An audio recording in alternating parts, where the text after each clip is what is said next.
পরীক্ষা এমন একটা শব্দ যেটা শুনে সংসারের বেশিরভাগ মানুষই ভয়ভীত হয়ে পড়েন। কারণটা কি? অসফলতার ভয়।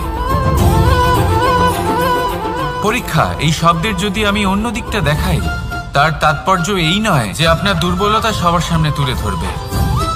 এটা তো হলো সেই যুক্তি যা আপনার বল, সাহস, শক্তিগুলি সবার সম্মুখে তুলে ধরবে। আগে হ্যাঁ, এটাই হলো সেই যুক্তি। আপনি নিজেই কখনো দেখবেন পরীক্ষার সময় আপনার অন্তরের অনেক গুণ বাইরে বেরিয়ে আসে। এমন কোনো শক্তির উদ্ভব হয় যার বিষয়ে আপনি নিজেও জানতেন না, ঠিক কিনা? তাই এই পরীক্ষাকে কখনো ভয় পাবেন না। বিশ্বাসের সাথে নির্ভীক হয়ে এটার সম্মুখীন হন। দিনের শেষে এই পরীক্ষা শুধুই আপনাকে উজ্জ্বল করবে, আপনাকে আরো শ্রেষ্ঠ করে তুলবে। তাহলে আসুন আমার সাথে ভালোবেসে বলুন, রাধা রাধা। ভগবান আর ভুল, এই দুই একই অক্ষর দিয়ে শুরু হয়। শুধু তাই নয়, এদের দুজনের রাশিও সমান। এবারে আপনারা বলবেন যে ভগবান, ভুল, এদের মধ্যে কিভাবে মিল থাকতে পারে? অনেক বড় মিল আছে। না শুধু এ এক অক্ষর দিয়ে শুরু হয়, বরং এদের বিজয় মন্ত্রটাও এক। ভগবানকে মানুন, তাকে বিশ্বাস করুন, তাকে স্বীকার করুন। এটা করলে মনের দৃষ্টি থেকে ভগবানকে দেখা যায়, আর উনি আপনাকে সমৃদ্ধ করে তোলেন। ভুলের সাথেও এটাই ঘটে। নিজের ভুল স্বয়ং মেনে নিলে, স্বীকার করে নিলে সব কিছুই স্পষ্টভাবে দেখতে পাবেন। যেদিন থেকে আপনি নিজের ভুল মেনে নিতে শিখবেন, সেদিন থেকে সেই ভুল শোধরানোর প্রক্রিয়াও শুরু হয়ে যাবে। আপনি বুঝে যাবেন নিজের ভুল কিভাবে শোধরাতে হয়। তাই মনে রাখবেন, নিজেকে শ্রেষ্ঠ করে তোলার জন্য নিজের ভুল স্বীকার করা অত্যন্ত প্রয়োজনীয়। এই জীবনে শান্তি আনার জন্য ঈশ্বরকে মেনে নেওয়াও অত্যন্ত প্রয়োজনীয়। সবসময় নিজের গুণ এবং নিজের দোষ মনে রাখবেন। আজীবন সুখী থাকবেন। রাধা রাধা। আমরা সবসময় চাই যে এই সংসার আমাদের জ্ঞানী বলবে, বুদ্ধিমান বলবে, বুঝদার বলবে। কিন্তু মূর্খ, মূর্খ যেন কেউ না বলে। মূর্খ শব্দটা আমরা কেউ শুনতে চাই না, দূরে পালাতে থাকি। কিন্তু একটা সত্যি সবার কাছে অজানা, যে মূর্খ হওয়া হলো বুদ্ধিমান হওয়ার দিকে সর্বপ্রথম পদক্ষেপ। আপনি যত খুশি দিগ্গজ জ্ঞানী মানুষদের সাথে আলাপ করুন, যত ইচ্ছে কথা বলুন, যতই জ্ঞানের কথা আলোচনা করুন, অভিজ্ঞতা মূর্খ হবার পরেই পাওয়া যায়, তাই নয় কি? মূর্খ হবার পরে আপনি এটা বুঝতে পারবেন যে কি করা উচিত নয়। জ্ঞানী ব্যক্তি আপনাকে এটা বলবেন যে কি করা উচিত। আর এই সংসারে কি করা উচিত তার থেকেও অনেক বড় জ্ঞান হলো কি করা উচিত নয়। সেই জন্য সব সময় মনে রাখবেন, আপনার করা কিছু ভুল আপনাকে যদি কেউ মূর্খ বানিয়ে থাকে, ছল চাতুরি করে থাকে, তাহলে কোনো ব্যাপার নয়। এটা শেষ পর্যন্ত আপনাকে আরো বুদ্ধিমান করে তুলবে। এই মুহূর্তে ধন্যাত্মক থাকুন। এই সংসার আপনাকে অবশ্যই জ্ঞানী বলবে। রাধা রাধা। আপনি কি কখনো একজন মালিকে একটা বাগানের যত্ন নিতে দেখেছেন? যদি কখনো একটা গাছে উই ধরে যায়, মালি তখন শুধু সেই গাছের নয়, সমস্ত বাগানের চিকিৎসা করায়। আপনারা হয়তো বলবেন, এ কেমন মূর্খতা? যখন উই একটা গাছে লেগেছে, সমস্ত বাগানের চিকিৎসা কেন করাতে হবে? এ তো অযথা পরিশ্রম করা। কিন্তু মালি খুব ভালো করে জানে যে উই হয়তো একটা গাছে লেগেছে, কিন্তু তা সমস্ত বাগানকে নাশ করে দিতে পারে। এবার মালির এই শিক্ষা, এই জ্ঞান অন্য অনেক জায়গাতে প্রযোজ্য। এই সংসারে আমরা শুধুমাত্র নিজের পরিবারের কথাই চিন্তা করি, তাদের যত্ন নিই, চেষ্টা করি যেন তারা ভালো থাকেন, সুখে থাকেন। আর সেই সময় এই সমাজের কিছু বিরোধী মনোভাব এই সমাজকে গ্রাস করে ফেলে, এই সমাজকে নষ্ট করে ফেলে। কিন্তু আমাদের নজর শুধু আমাদের পরিবারে থাকে। সেই জন্য যখন কথা ওঠে রাষ্ট্রের, দেশের, তখন তার জন্য সিদ্ধান্ত নিতে হবে, তখন তার জন্য ত্যাগ করতে হবে। আর মনে রাখবেন, যে সমস্যায় আসুক তার সমাধান পূর্ণরূপে বাঞ্ছনীয়। এই সংসারে প্রত্যেক ব্যক্তি যদি নিজের পরিবারেরও খেয়াল রাখেন এবং সমাজেরও খেয়াল রাখেন এবং সঠিকভাবে এই দেশেরও খেয়াল রাখেন, তবেই এই দেশ সম্পন্ন হতে পারবে। তাহলে আপনিও সেই প্রয়াস করুন আর আমার সাথে ভালোবেসে বলুন, রাধা রাধা। কথায় বলা হয়, জীবনে ভালোবাসাই হলো সুখের মূল। এটা সত্য। এবার প্রশ্ন হলো এটাই যে এই ভালোবাসা কার সাথে করা উচিত। যদি আপনি কিছুক্ষণের জন্য সুখ পেতে চান, তাহলে ভালোবাসুন নিজের রুচি মতো। যদি আপনি কিছুদিনের জন্য সুখ পেতে চান, ভালোবাসুন নিজের বন্ধুদের।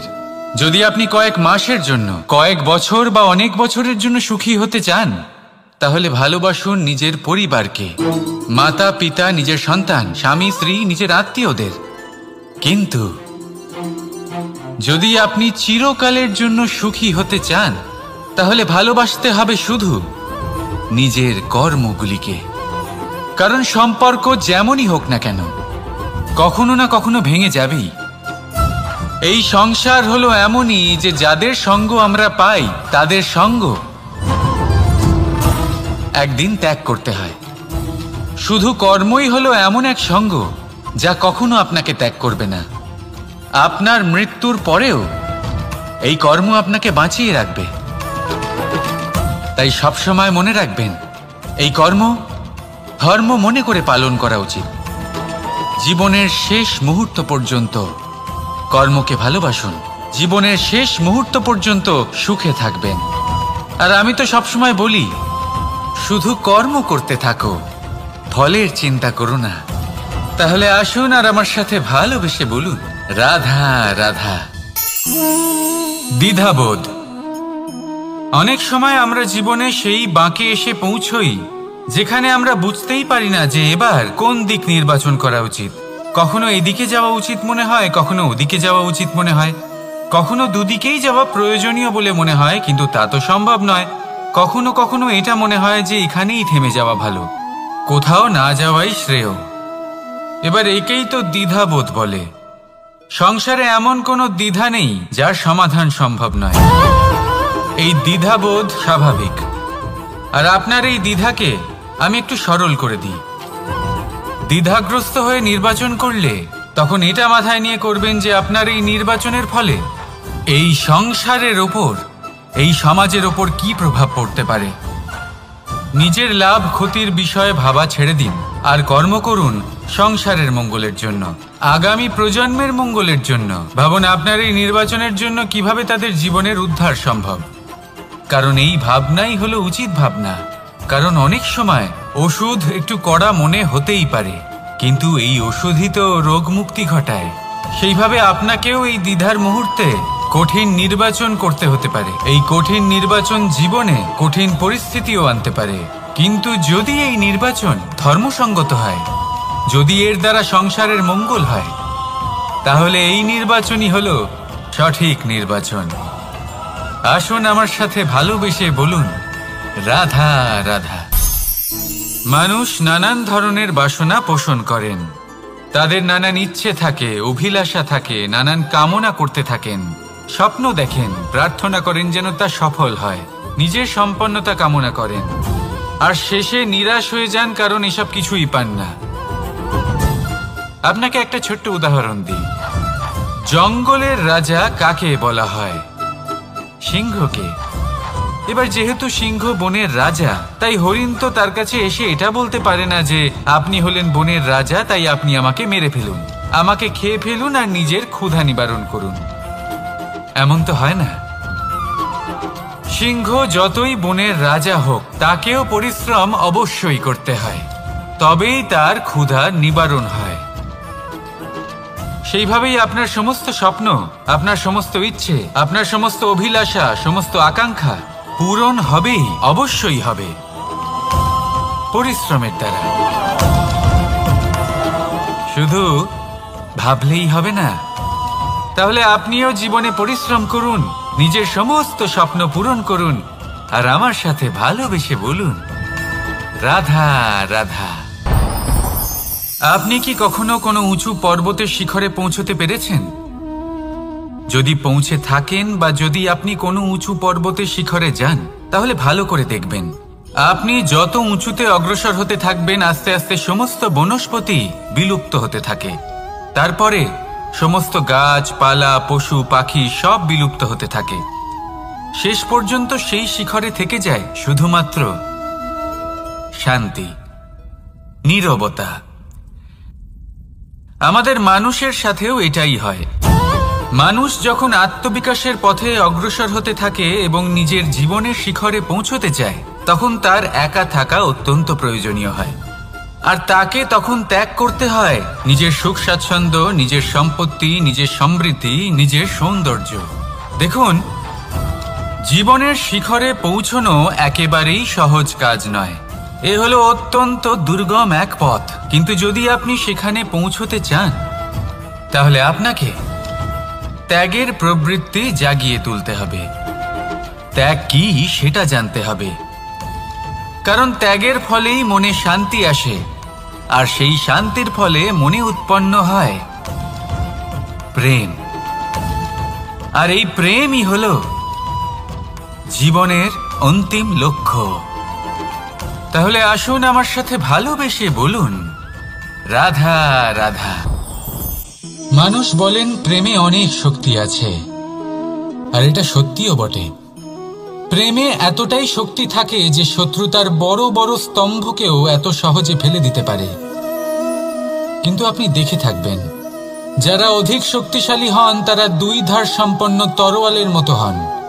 কারণ এই প্রেম যদি আচরণে থাকে, মনে থাকে, বিচার বুদ্ধিতে থাকে, তাহলে তা শুভ হয়। এই প্রেম সৃজন করে।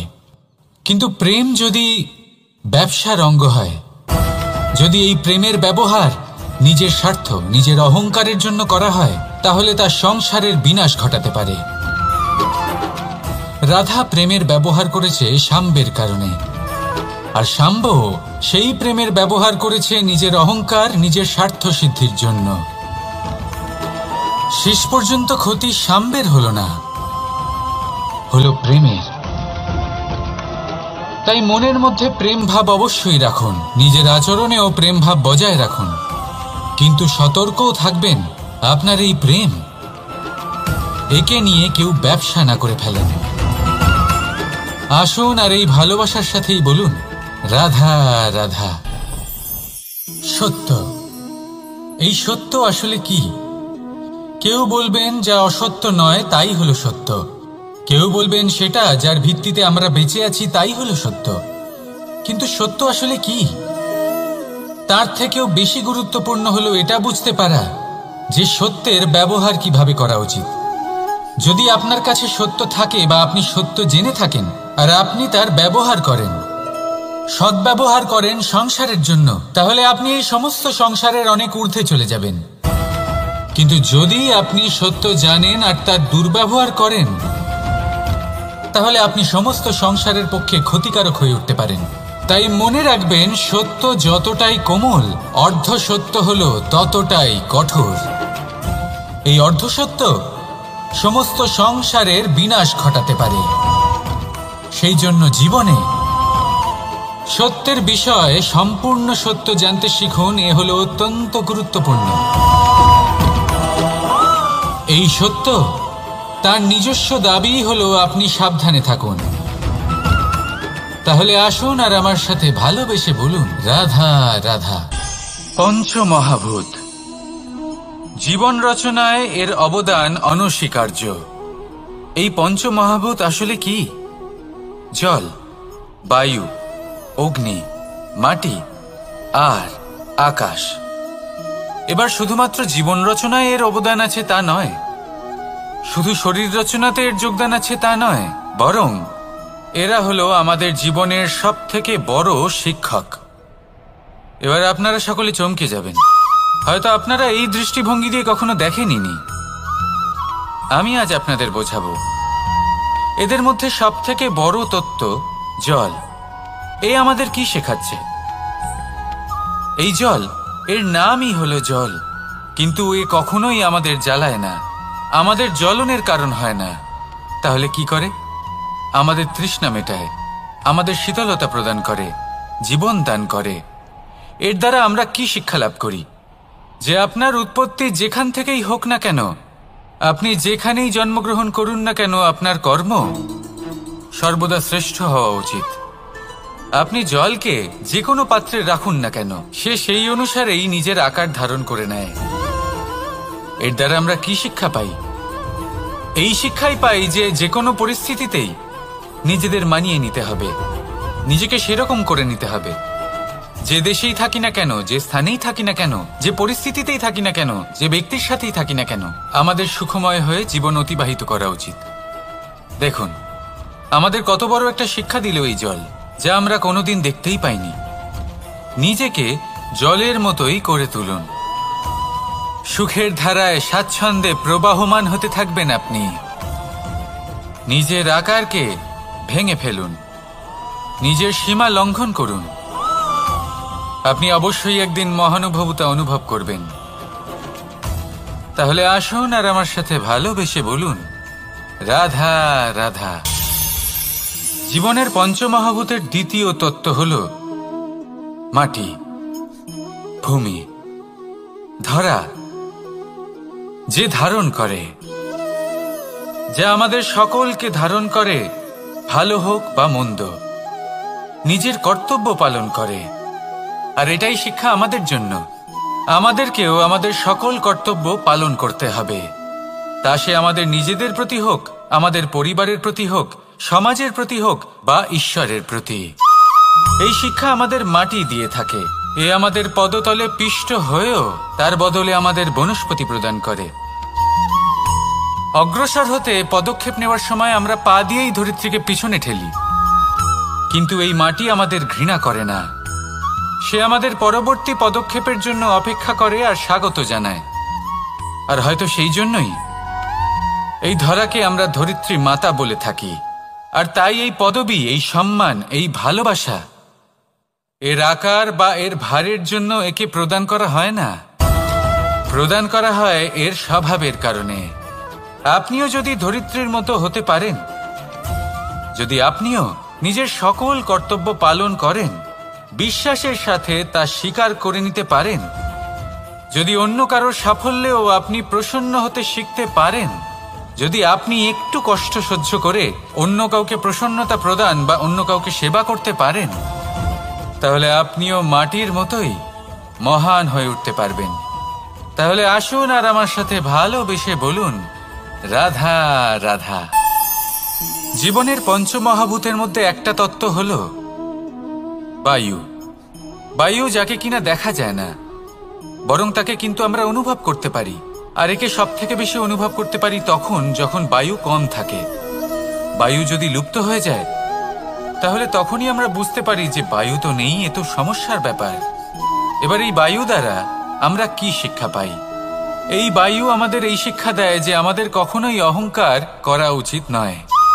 আমরা সকলেই কখনো না কখনো চাই যে আমাদের শ্রেষ্ঠতা, আমাদের যোগ্যতা, আমাদের মাহাত্ম্য এই সংসার বুঝতে পারুক। আর নিজের মাহাত্ম্য প্রমাণ করার জন্য শক্তি দেখানোর কোনো প্রয়োজন নেই। কারণ যখন কোনো ব্যক্তি, এই সমাজ, এই সংসার আপনাকে নিজের থেকে দূরে করে দেবে, আপনার থেকে দূরে চলে যাবে, তখন আপনার মাহাত্ম্য কি তার আভাস সে নিজে থেকেই অবশ্যই পেয়ে যাবে। আপনার কিছুই করার প্রয়োজন নেই। বায়ুর মতো হয়ে উঠুন। বায়ু যার কিনা কোনো ভার নেই, কিন্তু যখন সময় আসে, যখন সে তুফানের রূপ নেয়, তখন অত্যন্ত বড় বড় বিধ্বংসী কাজ সে করে ফেলে। আর তখন এর শক্তির কোনো তুলনাই হয় না। বায়ু যে নিজের সঞ্চালন দ্বারা পৃথিবীকে প্রাণ দেয়, নিজের পরিবহন দ্বারা এই মেঘ সৃষ্টি করে, এই ধরিত্রীর তৃষ্ণা নিবারণ করে। বায়ুর মতো যদি আপনি হয়ে উঠতে পারেন, তাহলে হালকা হয়ে যাবেন, ওপরে উঠতে পারবেন এই সংসার, এই ভৌতিকতা, এই মোহ মায়া থেকে। আর তখন আপনি বুঝতে পারবেন যে প্রেম কাকে বলে। তখন আপনি বুঝবেন যে দান করাই হলো জীবন। তাহলে আসুন আর আমার সাথে ভালোবেসে বলুন, রাধা রাধা। জীবনের পঞ্চমহাভূতের মধ্যে একটা তত্ত্ব হলো আকাশ। আকাশ যা কিনা নিরাকার, যার কোনো আকার নেই। আকাশ যা হলো অনন্ত।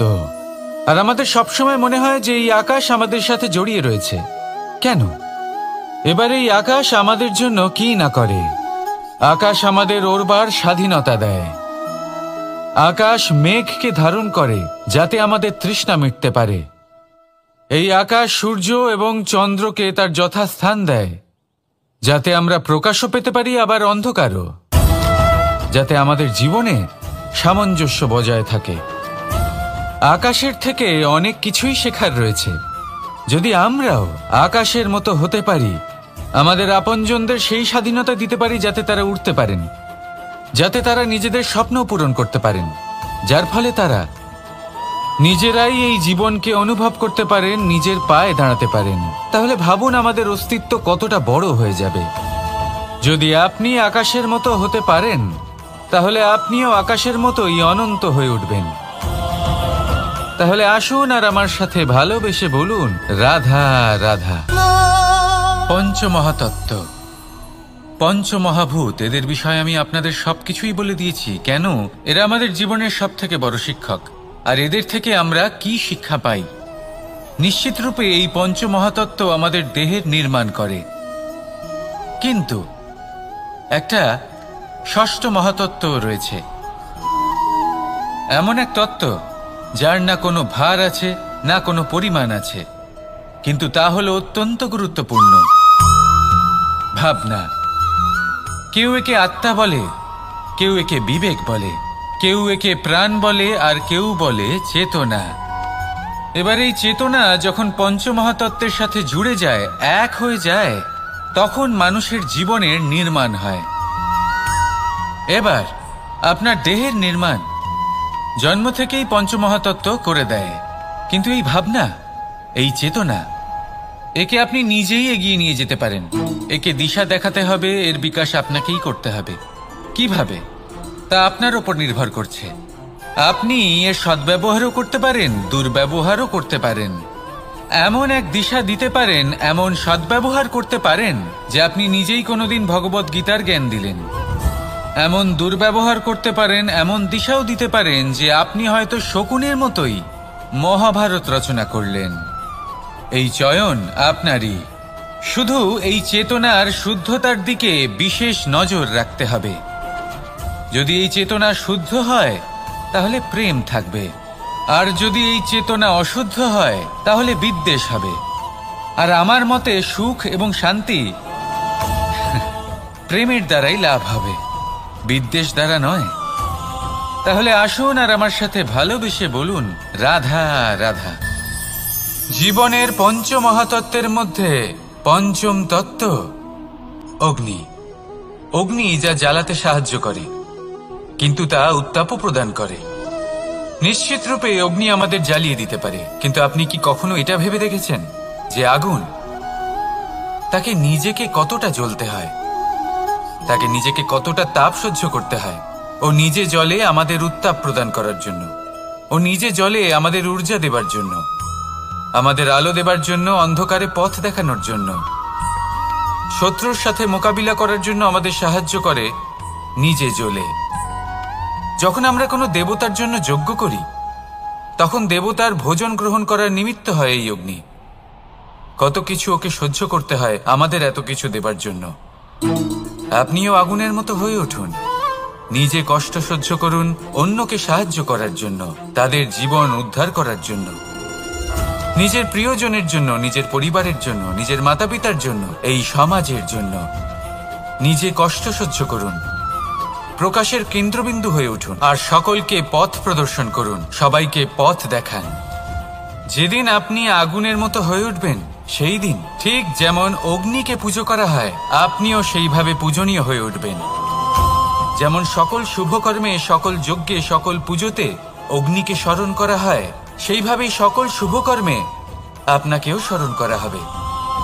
আর যেদিন আপনি এরকম হয়ে উঠবেন, সেই দিন জীবনের বাস্তব মর্ম কি আপনি তা বুঝতে পারবেন।